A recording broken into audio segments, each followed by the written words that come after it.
Halo, Assalamualaikum warahmatullahi wabarakatuh. Pemirsa, jumpa lagi bersama saya Rita Darmayanti dalam dialog eksklusif bersama DPRD Provinsi Banten. Dan kita masih bersama dengan anggota Komisi 2 DPRD Provinsi Banten dari fraksi Nasdem, ada Bapak Haji Asep Awaludin SEMH. Dan kita membahas tentang ketahanan pangan dan UMKM, di mana ini menjadi dua pilar penting pemirsa dalam membangun perekonomian daerah yang tangguh. Di tengah ketidakpastian ekonomi global tentunya untuk menjaga ketersediaan pangan sekaligus meningkatkan daya saing usaha mikro kecil dan juga menengah. Sebagai salah satu provinsi tentunya dengan pertumbuhan industri yang pesat, Banten ini masih memiliki pekerjaan rumah dalam mewujudkan kemandirian pangan dan juga meningkatkan kesejahteraan petani dan juga nelayan. Dan pada peran DPRD sendiri khususnya Komisi 2 ini menjadi sangat penting dalam mengawal kebijakan agar program ketahanan pangan dan juga pemberdayaan ekonomi di Provinsi Banten ini bisa juga selaras dan juga memberikan manfaat bagi masyarakat. Dan kita akan membahas lebih jauh bersama tamu saya yang sudah hadir. Luar biasa ini. Halo, Assalamualaikum, apa kabar? Waalaikumsalam warahmatullahi wabarakatuh. Sehat Pak Asep? Alhamdulillah. Cenghar. Cenghar ya. Ini kalau bicara tentang ketahanan pangan ini ngobrolin pangan ini kayaknya berdekatan dengan ibu-ibu yang mungkin banyak curhat kan di dapilnya terkait dengan harga pangan yang juga lumayan tinggi saat ini nih Pak Asep ya. Bagaimana Anda melihat kondisi ketahanan pangan di Provinsi Banten nih saat ini? Jadi kondisi ketahanan pangan di Provinsi Banten sebetulnya sangat potensial.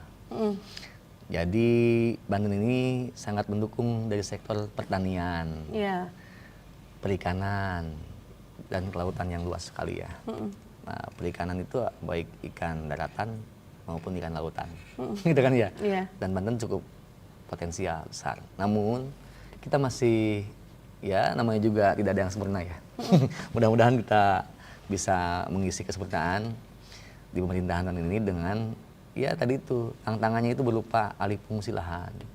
Kita lihat, dengar, saksikan sama-sama ketika lahan pertanian dieksekusi oleh salah satu instansi di Cibaliung, ya kan ya? Nah, itu juga sangat miris.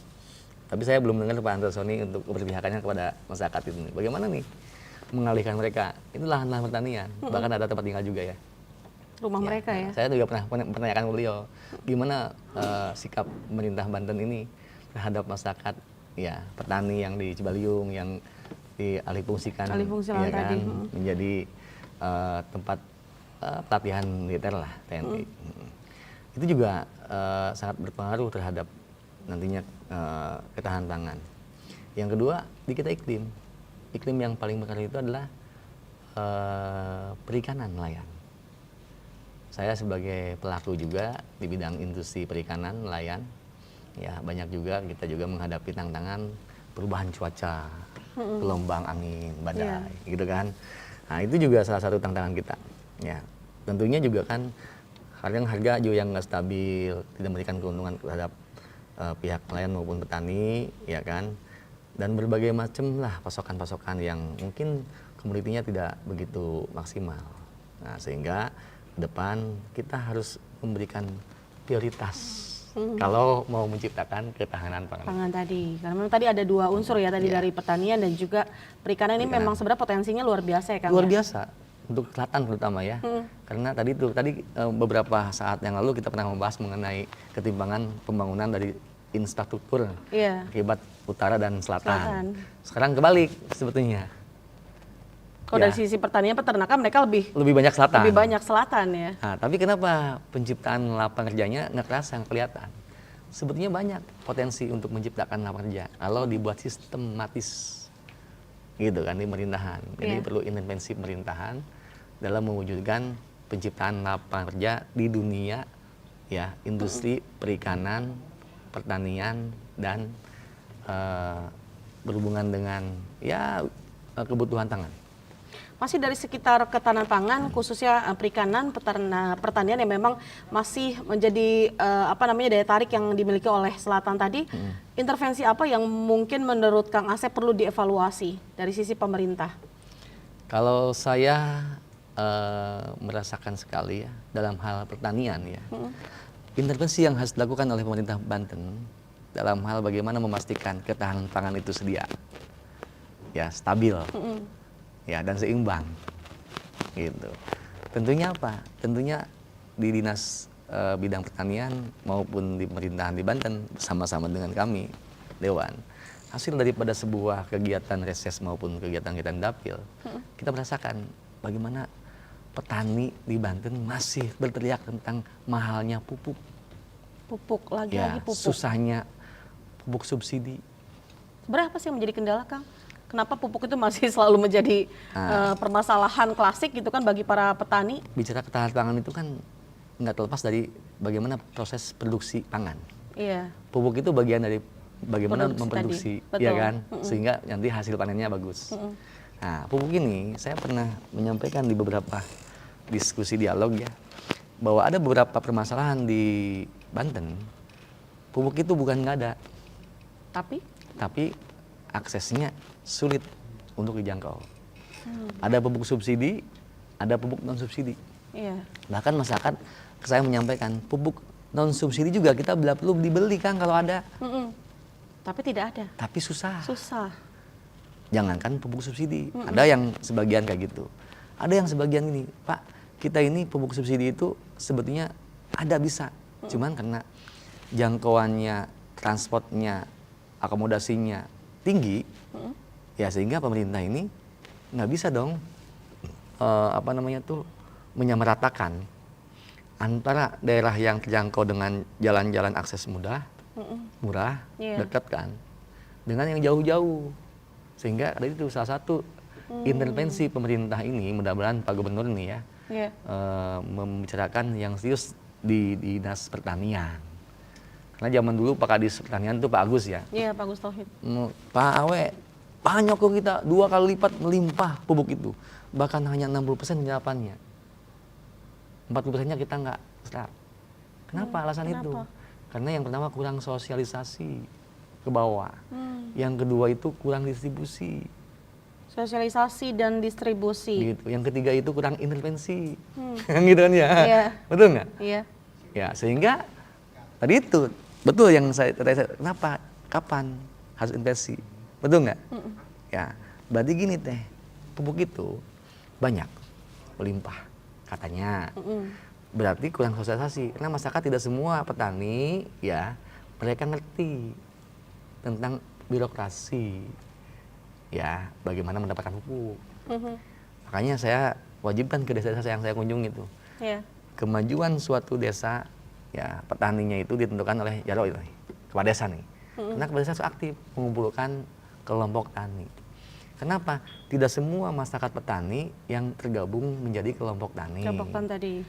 Kelompok tani teh. Oh, oke. Nah, kelompok tani itu nanti gabung jadi gapoktan. Iya. Betul nggak? Kalau petani jadi kelompok tani, kalau kelompok tani jadi gapoktan. Gapoktan. Gabungan kelompok tani. Nah, mereka itu tetap harus aktif. Karena setahun 3 kali mereka harus ngisi evaluasi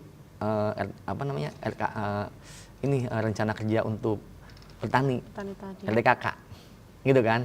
Jadi mau berapa hektar luasnya maksimal 22 hektar itu dapat subsidi. Nah, mau tanaman apa, berapa kebutuhannya itu diisi harusnya teh. Dan itu peran pemerintah dalam hal ini dinas dengan pendamping di desa dengan Jaro atau kepala desa itu harus masif menggandeng provinsi, kabupaten, desa sampai ke pendamping supaya semua petani tergabung menjadi kelompok tani. Aktif setahun 3 kali pertemuan, diskusi akan apa ke depan bertaninya, berapa kebutuhan pupuknya. Itu minimal bisa menyerap pupuk yang hari ini katanya banyak tapi susah. Yang kedua, tadi kan distribusi ya. Iya. Distribusi dimudahkan. Ya, kalau seandainya ada kebijakan alokasi subsidi distribusi, itu mungkin lebih tepat. Nah, apa yang subsidi? Ya kan, transportasinya. Karena harga subsidi itu tidak boleh berubah, karena ada head-nya. Tidak boleh dipidana. Sehingga ketika ada biaya transport, subsidi transport yang jauh dari jangkauan jalan, bahkan transportasinya juga susah ditempuh, mereka ada subsidi untuk meringankan beban masyarakat tani supaya nyampe ke masing-masing desa. Nah, ini apakah sudah tersosialisasikan dengan baik? Nah, kalau saya sudah menyampaikan kepada dinas dulu lewat kerja, rapat kerja maupun saya ngumpulkan. Saya awal-awal tahun saya jadi dewan pernah ngumpulkan di selatan tuh, undang kadis kabupaten, undang kadis provinsi, pendamping kelompok tani, saya undang, saya talk-show-kan gitu, gitu kan 2 jam lebih saya itu diskusi untuk itu karena kesulitan itu sudah saya rasakan sebelum jadi dewan teh.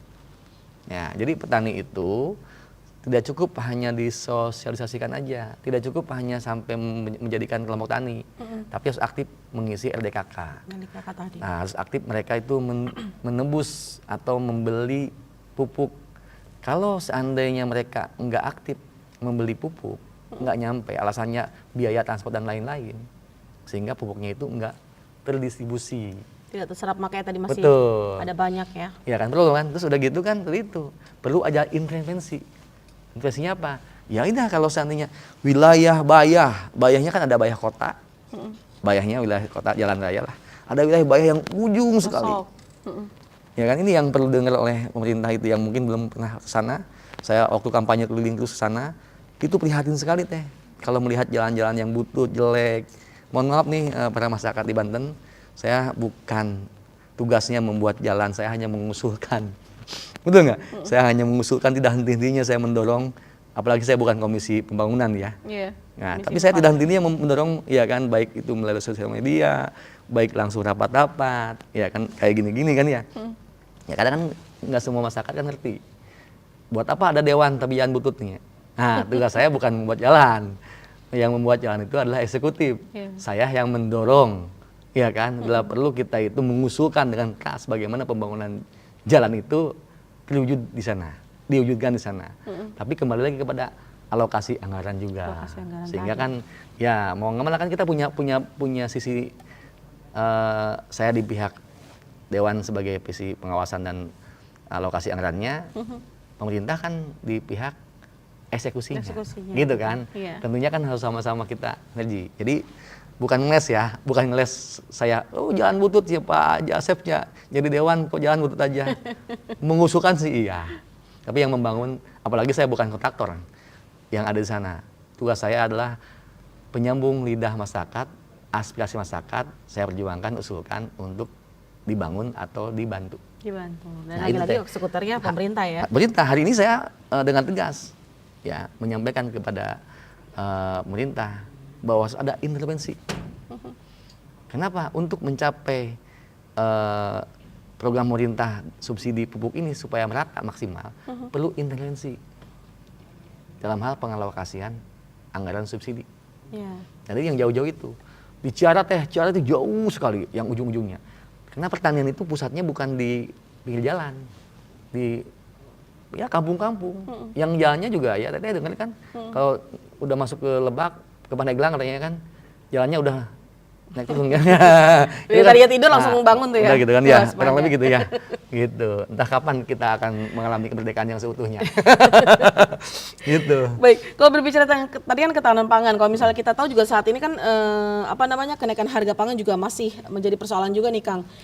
Sebenarnya apa sih yang menjadi tantangan terbesar dalam menjaga stabilitas ketersediaan dan juga harga pangan di Provinsi Banten saat ini? Nah, ini yang terjadi di masyarakat hari ini. Satu sisi para petani merasa kebahagiaannya ketika ada harga-harga beras naik. Ini yang terasa ya. Pak Prabowo katanya ketahanan pangan itu udah cukup mandiri gitu kan. Beras-beras udah banyak. Di Bulog pun stok-stok numpuk bahkan ya. Kita lihat, bahkan kita suka keliling kan ke Bulog kalau ada pengawasan dan kita kunjungan ya. Iya betul. Sehingga dalam kesediaan pangan atau dalam ketahanan pangan kita cukup. Tapi kenapa pertanyaannya, kami ini yang bukan petani beli beras mahal? Berarti kan stabilitas harganya belum seimbang. Nah, mungkin di satu sisi petani dibahagiakan, diuntungkan dengan harga gabah yang mahal, beras juga naik, betul nggak? Sisi lain masyarakat yang bukan petani mengalami masalah yang kami bukan petani, kami beli beras kok naik, katanya beras melimpah banyak. Jadi sama-sama naik nih. Iya dulu beras katanya kita beli di luar, betul nggak? Jadi gini, daya beli masyarakat ya kan sekarang ini turun, harganya naik, berasnya melimpah. Kalau dulu berasnya agak susah, bahkan kita impor, betul nggak? Harga murah, iya kan? Masyarakat terjangkau belinya. Berarti ini ada kebijakan yang kurang and match-nya. Di mana ini? Di mana ini kebijakan itu kan? Sehingga harusnya kan gini, kalau supply and demand-nya seimbang harusnya kan tidak ada kenaikan. Betul. Nah, tapi yang paling penting gini, berapapun harganya, yang paling penting buat saya bagaimana masyarakat mampu membelinya. Gitu kan? Iya. Nggak apa-apa petani supaya sejahtera dengan harga kenaikan. Tapi bagaimana kita punya peran untuk meningkatkan perekonomian di luar petani yang mampu membeli beras, bahan pokoknya. Kan gitu ya? Iya. Gitu kan, nilai itu, menurut saya nilai itu kadang apa ya, hanya sebuah angka. Ya, dulu dengan nilai angka yang katanya itu kita ketahanan pangan kita kurang, sehingga kita perlu impor. Betul nggak? Harga tapi stabil murah. Betul nggak? Tapi bagaimana nilai jadi manfaat buat masyarakat untuk bagaimana bisa menciptakan kesejahteraan? Teh punya gaji di sini berapa juta? Mungkin ada 2 digit. Contohnya anggaplah 10 juta contohnya. Yeah. Betul nggak? Apa artinya gaji 10 juta teh? Kalau harga pada naik. Betul nggak? Tapi dengan gaji teh 5 juta, harga-harga stabil turun atau nggak naik contohnya? Iya. Kan Sangat sama-sama terasa aja. manfaatnya, betul. Value-nya kan nggak kerasa. Iya. Itu mungkin ya, yang perlu kita, apalagi dalam kondisi hari ini kita ekonomi global dan lain-lain lah. Iya, membuat daya beli masyarakat juga semakin menurun Semakin ya. menurun gitu ya. Baik, lantas bagaimana Kang Asep melihat strategi pemerintah daerah dan juga dalam menekan kenaikan harga bahan pokok yang saat ini semakin terjadi, terlebih dengan sudah mulai kembali nih berjalannya program pemerintah pusat MBG. Bagaimana nih Kang Asep? MBG yang biasa suka, ya banyak namanya juga masyarakat, kebijakan apapun pemerintah pasti kan ada plus minusnya. Ya kan, meskipun sebagian besar juga saya yakin kalau survei nggak setuju dengan ada MBG. Karena kan MBG hanya mendapatkan manfaat dari perut doang, otaknya kosong. Karena kan belum tentu juga yang di katanya gitu kan. Yeah. Tapi ada juga sebagian yang saya bilang ya setuju. Karena mungkin nilai sekian itu tidak memberikan kecerdasan terhadap gizi. Gizinya juga belum tentu ada. Gitu kan. Ya itu kan sebagian kecil, mungkin ada yang ngomong gitu, bahkan besar kayaknya. Yeah. Ya, intinya gini, bagaimana kami ya di pemerintahan dengan dewan itu, ya kan, dengan kondisi saat itu, berarti kita harus bagaimana menciptakan produksi lokal teh, supaya harga stabil. Iya, ada produksi. Jadi produksi lokal. Jadi kita itu bagaimana memproduksi lokal sebanyak-banyaknya, minimal sesuai dengan kebutuhan ya, gitu. Yang keduanya melakukan operasi pasar. Itu dalam tahap pencegahan atau pengawasan lah. Jangan sampai ada harga-harga kan yang nimbun barang di saat lagi itu, supaya stabil lah. Meskipun tadi itu teh di bulan-bulan tertentu kayak bulan Ramadan, mau Lebaran, musim-musim ini kan ya suka ada fluktuatifan. Tapi bagaimana kita itu ada rutin dengan dinas, mungkin operasi pasar, atau kita kunjungan-kunjungan ke beberapa seinduk ya, untuk menjaga itu. Terus selain itu juga menjaga kelancaran distribusi. Kalaupun memang ada distribusi yang dari luar, bagaimana kita tidak ada, ya kayak ini aja BBM kemarin. Yeah. Kan BBM juga salah satu, BBM-nya kosong, betul nggak? Mati listrik juga. Betul nggak? Dampaknya juga kan, distribusi juga kan itu. Nah, terus memperkuat kerjasama antar daerah. Contohnya kalau daerah kita kebutuhannya dengan daerah mana nih, supaya kita ya kan kerjasamanya kan baik di kita keluar maupun kita masuk. Gitu, itu yang harus kita lakukan. Serta meningkatkan pengawasan terhadap rantai pasok agar tidak terjadi penimbunan. Penimbunan, betul. Ini yang terjadi pengusaha nakal di saat gas LPG, minyak, beras gitu kan ya. Yeah. Nah, mudah-mudahan dalam hal ini kita bisa ya tadi itu kan menekan untuk tidak naik dan stabil. Kalau sejauh ini sejauh apa nih pengawasan yang mungkin dilakukan bersama dengan pemerintah daerah tadi dalam operasi pasar, menekan harga-harga agar tidak naik secara signifikan dan sebagainya, ini seperti apa nih Kang? Jadi kita itu selalu melakukan komunikasi, baik komunikasi langsung maupun antara dinas, maupun ada koordinasi rapat, gitu kan, maupun terjun langsung bersama-sama ke masyarakat, ke pasar dan lain-lain. Nah, tentunya bersama-sama. Tapi emang nggak sering kalau dewan. Dewan itu nggak sering langsung ke masyarakat. Kita masuknya itu melalui perusahaan-perusahaan yang tadi tuh bahan-bahan baku kayak minyak industri di ini minyak goreng di mana, industri di sini yang berhubungan dengan pakan apa kebutuhan ini di mana gitu. Kita memastikan bahwa perusahaan yang memproduksi kebutuhan dasar, kita pastikan mereka memenuhi kebutuhan kita, kuotanya. Alokasi untuk panen ada, gitu. Kalau saya mungkin banyak masyarakat yang tahu juga, Dewan jarang juga kelihatan di pasar, kecuali pemerintahan ya, gitu. Kita kebanyakan kepada bagaimana melihat industri yang memasok kebutuhan dasar di Banten, gitu kan. Kebanyakan itu. Pengawasannya dari sisi pemasok bahan bakunya tadi ya, betul. Kang ya. Kalau misalnya langkah yang dilakukan nih Kang untuk menjaga agar kita kan kembali lagi ke lahan pertanian masih banyak yang sudah beralih fungsi lahan tadi kan. Bagaimana upayanya agar menjaga lahan pertanian produktif tadi di Provinsi Banten tidak terus beralih fungsi menjadi kawasan industri ataupun juga permukiman yang kita tahu banyak terjadi di belakangan ini nih Kang. Nah, berarti pembatasan itu sudah aturan, regulasi. Ada regulasi. Ada zona hijau, zona kuning, zona merah.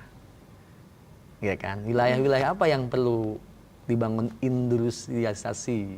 Tentunya tadi kan kalau melihat kebutuhan tentang penyerapan kerja, kita juga kan tidak hanya membutuhkan tentang pertanian, tapi kita juga membutuhkan bagaimana penciptaan lapangan kerja di dunia industri di bidang apa yang sejalan dengan kebutuhan daerah itu. Tentunya harus dibuat regulasi, baik peraturan daerah maupun pergubnya, gitu.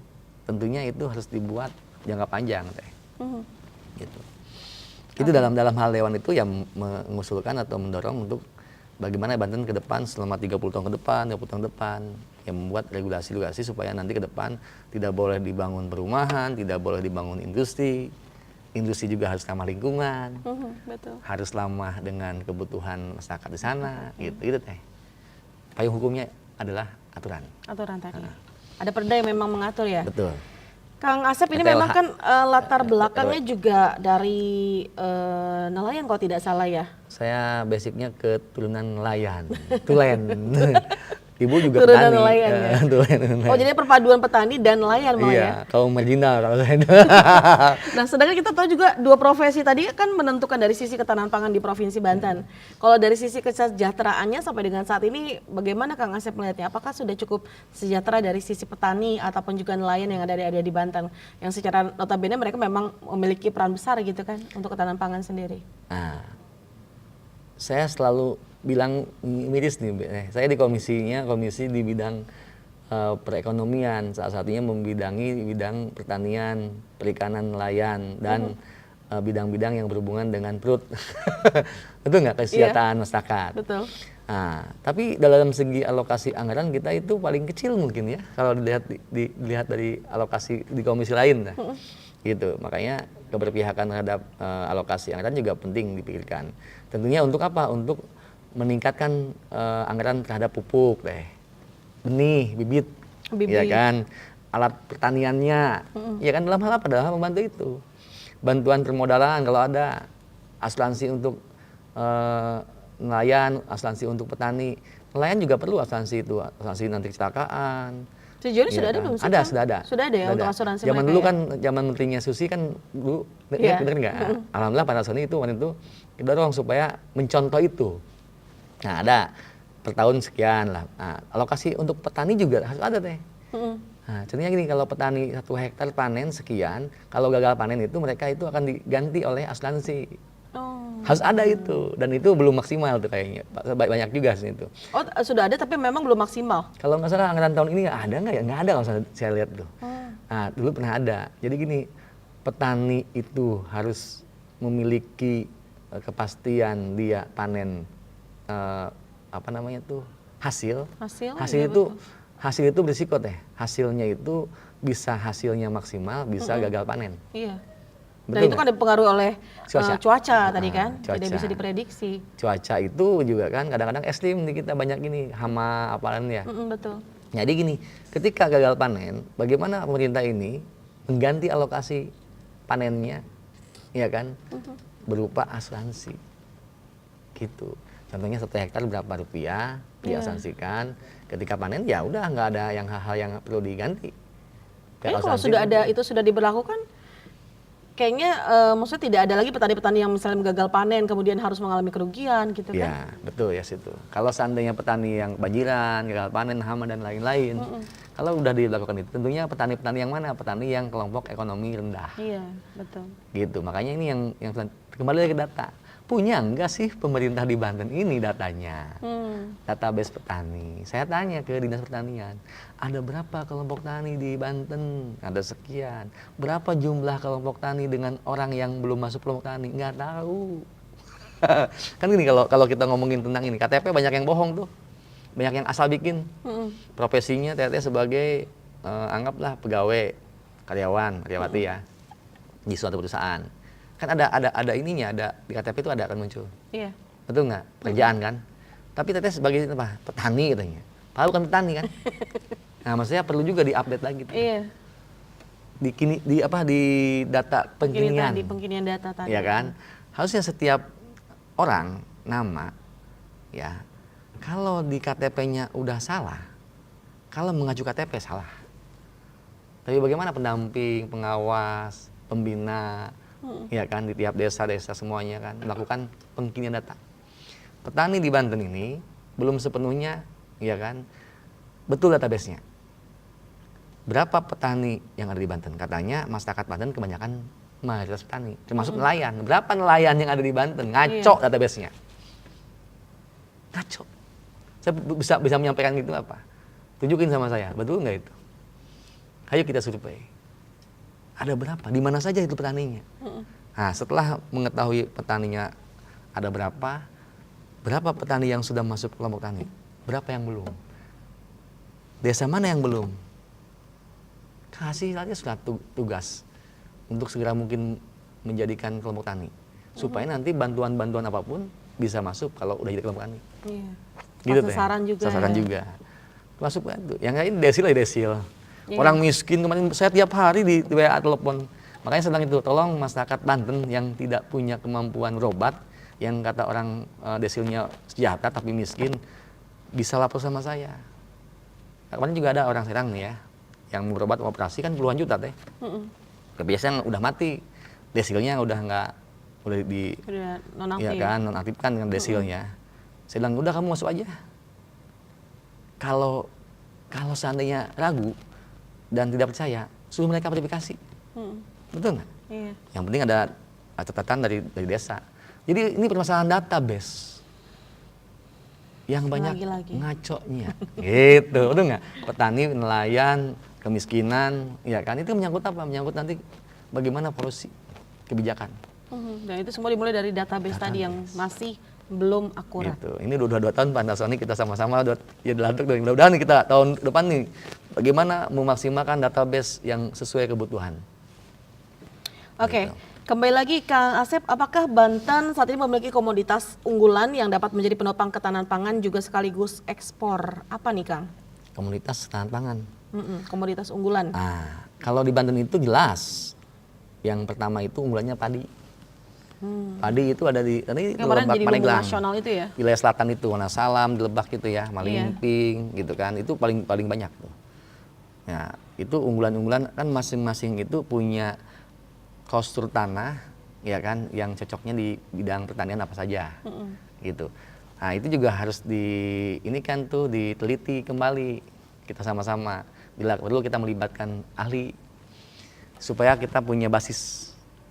Kalau perusahaan itu ada skala industri atau ada bidang usaha industrinya, betul nggak? Kalau pertanian itu ada bidang pertaniannya. Contohnya petani di wilayah Wonosalam itu harus petaninya padi. Petani di Ciara harus petaninya alpukat contohnya atau melon. Nah, maksudnya gini, gimana ke depan kita membuat sektor pertanian di masing-masing daerah itu dengan mengacu kepada kostur atau cocok-cocokan tanah supaya hasilnya produktif. Nah, itu satu ya. Terus jagung juga banyak, tapi masih banyak jagung-jagung yang dibutuhkan oleh perusahaan di Banten, ya Tangerang Raya maupun Serang, yang mereka bikin buat pakan dan lain-lain, itu banyak dikirim dari Lampung. Oh. Sayang kan? Iya. Kenapa enggak kita Dewan dilibatkan semuanya dengan alokasi anggaran di pemerintah, membina petani-petani tiap dapil, khususnya dapil selatan, dapil Lebak Pandeglang yang itu mayoritas pertanian ya. Jagung kita akan produksi sekian ribu ton tiap tahun. Di mana saja kita akan kerjasamakan dengan pemerintah ini harus menggandeng perusahaan yang ada di Banten dengan melibatkan BUMD. Tapi kalau tidak salah jagung itu pernah di beberapa tahun terakhir pernah jadi primadona juga kan di satu daerah. Masih ada. Masih ada ya. Tapi Cuma kenapa masih menurut saya melakukan masih orang itu masih impor, ragu-ragu teh. Gitu. Karena kadang-kadang kan nanam aja tapi tidak tahu bagaimana nanti setelah panen. Iya. Nah, maksud saya gini, kenapa saya mengajak pemerintah ini? Sebenarnya ini Banten ini punya potensi besar di pertanian ini. Jagung dibutuhkan oleh dunia industri pakan di beberapa perusahaan yang ada di Banten sekian ribu ton per tahun. Bagaimana caranya kita mencukupi suplai ke sana? Tentunya akan lebih murah kosnya kalau ngambilnya di Banten. Iya. Tentunya dengan spesifikasi ya yang memenuhi standar. Gitu teh. Makanya ini yang harus kita seriuskan. Kenapa enggak digunakan yang namanya BUMD? Kemarin Pak Dimyati menyampaikan waktu paripurna, sejak saya jadi wakil gubernur dan Pak Ansari gubernur, ini BUMD nggak ada untung-untungnya. Oh, kok pertanyaannya saya, kenapa bisa gitu? Harusnya Bapak punya peran yang bisa memberikan keuntungan. Manajemennya di reshuffle, diganti, yang kualitasnya bagus. Nah gini, harusnya di dunia usaha BUMD itu, ya paling tidak harus memberikan keuntungan, baik berupa PAD, iya kan? Iya. Keuntungannya itu maupun keuntungan kepada masyarakat. Tadi itu sebagai jembatan apoteker. Perusahaan yang ada di Banten kebutuhannya apa? Mereka sebagai apoteker nantinya membeli kepada petani atau kerjasama atau hanya broker. Bisa-bisa saja kan ya? Iya. Tapi kan fasilitatornya di sana. Tentunya didukung oleh oleh pemerintah dengan kebijakan dan anggarannya. Begitu teh. Terus apalagi yang tadi berhubungan dengan apa namanya itu? Jagung, hortikultura, perikanan, kelautan, budidaya ikan, kelapa, itu masih banyak di sana. Kelapa banyak ya. Dan berbagai komunitas perkebunan yang itu cukup besar teh. Lahan-lahan di kita yang betul-betul bisa kita maksimalkan dengan tadi itu berbagai macam keunggulan kita. Tapi dari beberapa komoditas unggulan tadi yang dari padi, jagung, kelapa dan lain sebagainya ini apakah sudah mampu menopang dari kesejahteraannya sendiri? kalau kesejahteraan secara umum ya cukup lah gitu kan, secara umum gitu kan. Karena kan masing-masing mereka punya itu ya untuk kebutuhan, hanya untuk kebutuhan makan, biaya sekolah anak sehari-hari gitu kan. Tapi kan tidak cukup itu aja, karena saya lihat potensi yang ada. Kadang lahan pertanian yang di lahan itu punyanya pemerintah atau punya pertanian, punya petani contohnya, itu mereka hanya seala kadarnya aja. Nah, namanya kebutuhan bibit, kebutuhan modal. Makanya perlu tadi itu intervensi anggaran, alokasi keberpihakan kepada anggaran itu, sehingga peran pemerintah itu sangat terasa untuk meningkatkan kesejahteraan di bidang pertanian. Sehingga nggak boleh lagi nyari kerja. Ngapain kamu kerja? Pertanian menciptakan keuntungan kesejahteraan yang besar dibanding kerja. Harusnya gitu kan. Gitu. Makanya saya punya inisiasi nih tahun ini. Tahun depan juga akan saya akan memberikan bibit sebanyak-banyaknya dari alokasi aspirasi yang nggak seberapa itu. Ya, kalau dewan yang provinsi yang nggak seberapa itu ya aspirasi yang udah pokoknya saya pengen di pertanian supaya pertanian ini ya kan ke depan sekian tahun mereka panen supaya menghasilkan. Gitu. Oke. Terkait dengan tadi kan juga masih menjadi permasalahan tadi terkait dengan pemasaran. Adakah Komisi 2 mendorong sinergi antara mungkin petani, UMKM pangan ataupun juga pasar-pasar modern untuk nantinya bisa berkolaborasi nih Kang? Ya, UMKM itu juga kan ada hubungan dengan tadi itu ya. Selalu udah singgung tentang UMKM. Tentunya gini, mitra kerja Komisi 2 ini ya saling menguntungkan atau sehingga saling menguntungkan antara kebutuhan itu. Bagaimana kebutuhan mitra? Contohnya bidang perhotelan juga ada kan, kan butuh juga di bidang pertanian makan untuk menyiapkan makanannya, berasnya apanya kan ya. Nah terus di bidang kebutuhan UMKM, kebutuhan apa, cemilan apa makanan-makanan yang berhubungan oleh-oleh apa kan ya. Nah itu tentunya bagaimana di sini peran kita itu ya kan untuk membangkitkan lah, ya membangkitkan para UMKM, petani, dan memfasilitasi pemasaran. Tapi baru masih ngomong doang. Jadi malu, membangkitkan doang. Kan saya kan nggak punya anggaran deh. Makanya saya takut salah juga ngomong apa ya. Saya belum merasa memiliki kemampuan untuk membantu dalam konteks anggaran. Nah, alokasi aspirasi juga jauh daripada kata cukup ya. Dengan aspirasi provinsi 1 M doang ya. Gitu. Dengan bibit juga udah habis kan ya. Jadi gini deh, model apa yang kira-kira bisa kita membantu? Saya terus terang aja, ya bukan pesimis ya, tapi emang realitasnya kayak gitu. Namun ya masih banyak pelaku usaha yang membutuhkan, ya kan, dukungan modal contohnya kan. Itu faktanya deh. Ya, terus pemasaran juga, ya tadi itu kan, tadi UMKM kita bahas kan, bagaimana kita punya wadah sentral, gitu kan, sentral. promosi. Nah, terus pelatihan juga kan dulu ada di pelatihan, tahun lalu masih ada tuh pelatihan di UMKM Murasi. Sekarang saya lihat anggarannya nggak ada. Dulu masih ada tuh. Terus ada alokasi untuk membuat operasi, ya kan, ada berapa puluh dalam setahun gitu minimal kan ya, orang-orang yang punya wadah ininya. Terus digitalisasi, kan digitalisasi juga perlu pelatihannya, pembinaannya, alokasinya. Betul nggak? Iya. Saat ini saya hanya cuap-cuap aja, setiap pertemuan cuap-cuap. Tapi saya tidak menemukan tuh. Harusnya gini, kalau seandainya ada anggaran dari dinas, ya kan, di tiap daerah, tiap kabupaten kota, kita bisa asosiasi, kita bisa hadir ke sana, ya bersama dengan dinas. Kita bina nih dalam satu wadah asosiasi pedagang, apa kan ya, dinasnya hadir, memberikan sosialisasi, kitanya di bidang pengawasan dan pembinaan ya, kita menekankan supaya bagaimana pentingnya, ya kan, untuk UMKM maju. Apa yang dibutuhkan, tahun depannya apa yang dibutuhkan, anggarkan lagi. Sebenarnya bingung saya kalau nanya ini teh. Kenapa? Saya hanya mampu memberikan motivasi doang, tanpa alokasi anggaran. Jadi lagi-lagi terkendala dengan gitu. Alokasi anggaran. Iya kan, akhirnya kan saya buat orang-orang yang pesimis mah hanya pepes kosong teh. Tapi tenang aja, masyarakat Banten ya, jangan pesimis. Karena pengusaha itu bukan, bisnis itu bukan lahir dari modal, tapi dari semangat, juang.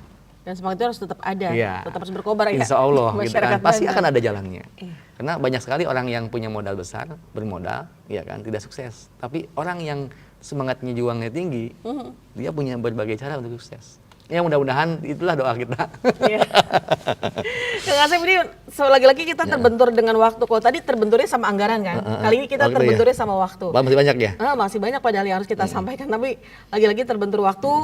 Mungkin bisa berikan pesan ataupun juga harapan kepada pemirsa di rumah, motivasi sedikit lah Kang Asep, bagaimana nantinya bisa menghadapi ekonomi saat ini, di ekonomi global yang saat ini semakin sulit.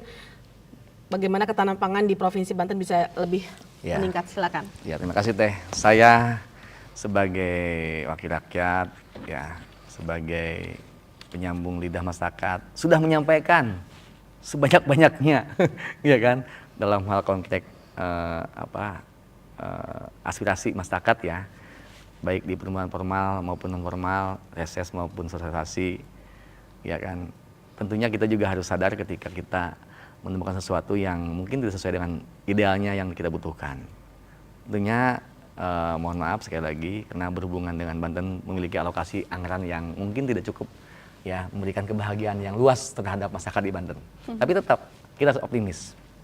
Khususnya buat seluruh masyarakat petani, nelayan dan pelaku UMKM. Kita harus optimis ya, insya Allah ya dengan optimis kita akan mampu menciptakan pemikiran-pemikiran yang kreatif, inovatif, sehingga ke depan kita berjuang maksimal. Karena sesuatu yang kita kerjakan dengan sungguh-sungguh maksimal, bukan karena punya modal dan tidak punya modal.